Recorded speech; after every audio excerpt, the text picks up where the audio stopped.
PC통신, 하이텔 시절 기억나십니까? 이 당시 인터넷 커뮤니티 역할을 한 게 하이텔 동호회였습니다.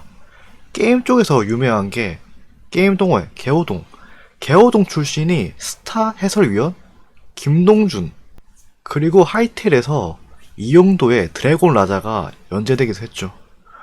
음악 쪽에서 유명한 게 언더동, 그리고 메틀동.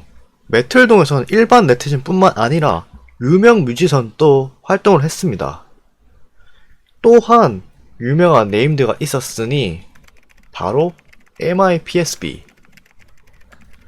자기 마음에 안 드는 뮤지션들을 막 까댔습니다. 특히 넥스트를 많이 깠습니다. 이 때문에 신해철 씨가 와도 많은 논쟁이 오갔습니다. 이러다 보니까 네가 뭔데 뭐 평가하냐 하는 사람들이 등장하기 시작했죠.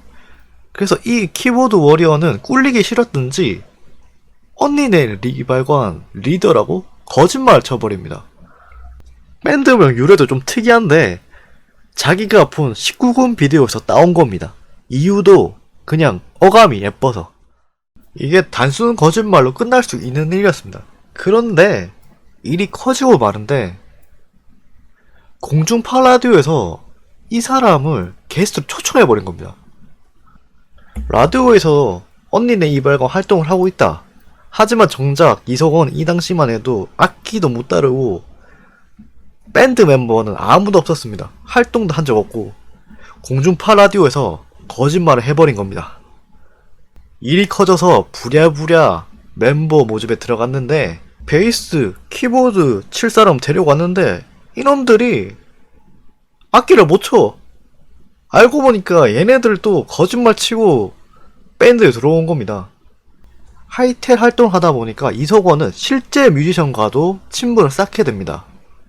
노이즈 가든의 윤병주와도 친분을 쌓게 되죠.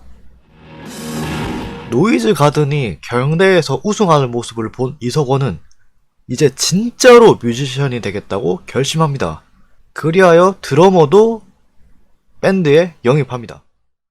윤병주가 음악 선생님이 되어서 이 구라쟁이들을 뮤지션으로 거듭나게 스파르타 훈련을 가합니다.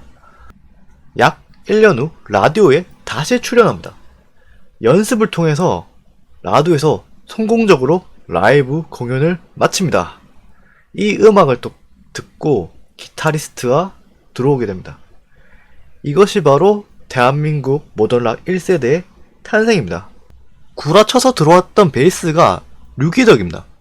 이 사람이 그 당시 하이텔 메탈 동호회 C샵이었습니다. 그리하여 이석원과 류기덕은 메탈 동호회 파생된 소모임을 하나 만드는데 모던락 감상 모임, 일명 모소모. 여기에 이런 글이 올라옵니다. 이 글은 바로 델리 스파이스의 시작, 차우차우 고백으로 유명한 그 밴드입니다. 다시 언니네 이발관 이야기로 돌아와서 라디오 출연 이후 키보드였던 류한길은 탈퇴합니다. 그리고 자신만의 길을 가게 됩니다. 나머지 멤버들은 키보드는 빠졌지만 클럽 드럭에서 라이브 공연을 하기로 결심합니다. 클럽에 찾아가서 요청했는데 입국허당합니다. 거절당합니다. 왜냐하면 자작곡이란 이유 때문입니다. 그 시절 다른 아마추어 밴드는 그냥 외국 해외 밴드, 카피 밴드, 그냥 다른 자기 노래 없이 자작곡 없이 연주했는데 언니네 이발관 찾아와서 촉공연인데 자기들 자작곡만 하겠다는 겁니다. 그 시절은 인디밴드 진짜 1세대이기 때문에 자작곡 하는 밴드가 없었습니다. 진짜 프로 데뷔할 때, 정식 앨범 나올 때야 겨우 자작곡을 만들었지. 아무튼 라이브 공연도 성공적으로 마쳤고 1집 정규 앨범을 만들기로 결심합니다. 멤버들은 1집 앨범 진짜 정성을 많이 들였는데 마스터링 작업을 영국까지 날아가서 마스터링을 해왔습니다. 마스터링 작업에 심혈을 기울인 이유는 그림으로 비유하자면 이렇습니다. 최선을 다해 만든 1집 앨범. 대성공하지만 멤버들이 여러가지 이유로 탈퇴하게 됩니다. 탈퇴한 멤버들 근황을 좀 알려드리자면 드러머 유철상은 김반장 이름으로 음악 생활을 하고 있고, 베이스 류기덕은 위메이드 부산회장까지 올라갔지만 2017년 이 자리를 내려놓고 제이드 키라는 이름으로 음악 생활을 계속 유지하고 있습니다. 다시 언니네 이발관 이야기. 새 멤버를 영입했지만 2집 앨범은 폭삭 망합니다. 그로 인해 잠시 휴식기를 가지고 2001년 강아지를 위해 다시 언니네 이발관 활동을 재개합니다. 새로운 멤버로 이능용 그리고 정대정이 들어옵니다. 원래 기타리스트였던 정대혁은 이제 정밥이란 이름으로 활동 중인데 가을방학으로 활동하고 있습니다. 그 유명한 노래도 정밥이가 지었습니다. 다시 돌아와서 새로운 멤버와 함께한 3집은 대호평을 받습니다. 하지만 2집 베이스를 맡았던 이상문이 병으로 세상을 떠나고 그를 위해서 헌정 앨범 4집 순간을 믿어요를 냅니다. 그 이후 밴드는 잠시 휴식기를 갖다가 5집을 위해 다시 뭉칩니다.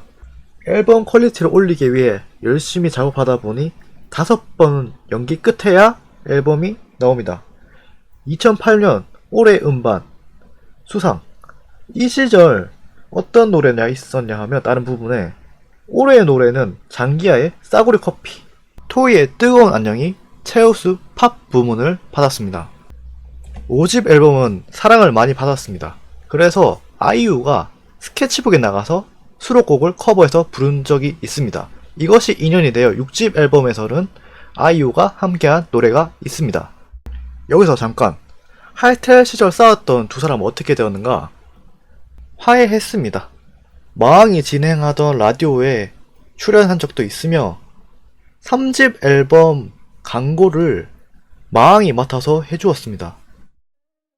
그리고 마왕이 세상을 떠났을 때 이석원이 추모 글을 올리기도 했습니다. 언니네 이발관 시작은 거짓말이었지만 이 밴드는 한국 음악사에서 굉장히 중요합니다. 1집, 3집, 5집 같은 경우에는 대한민국 100대 음반을 뽑을 때 꼭 들어가는 앨범입니다. 6집 앨범을 끝으로 해체를 선언했습니다.